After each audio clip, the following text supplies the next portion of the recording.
এই জন্য মানুষের রক্তের মূল্য অনেক বেশি। আল্লাহ তাআলা কোরআনে কারীমের মধ্যে বলছেন, মান ক্বাতালা নাফসান বিগাইরি নাফসিন আও ফাসাদিন ফিল আরদি ফাকান্নামা ক্বাতালান নাসা জামিআ।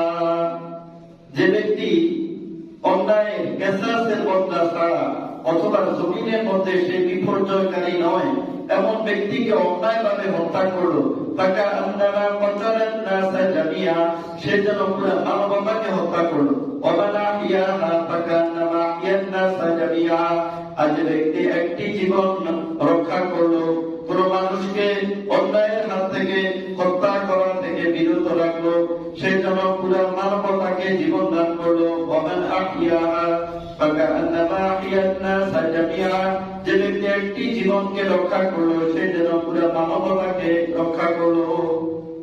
আল্লাহ তাআলার কাছে মানুষের রক্তের মূল্য এত বেশি। এবং আব্দুল্লাহ ইবনে ওমর রাদিয়াল্লাহু তাআলা আনহু কাবা শরীফকে লক্ষ্য করে বলতেন, হে কাবা, তোমার এত মর্যাদা, তোমার এত সম্মান, কিন্তু তোমার সম্মান এবং মর্যাদার সামনে একজন মুমিনের সম্মান তার চেয়েও বেশি, একজন মুমিনের রক্তের মূল্য তার চেয়ে বেশি। এজন্য আল্লাহ রাসূল বলেছেন, সিলাবুল মুসলিম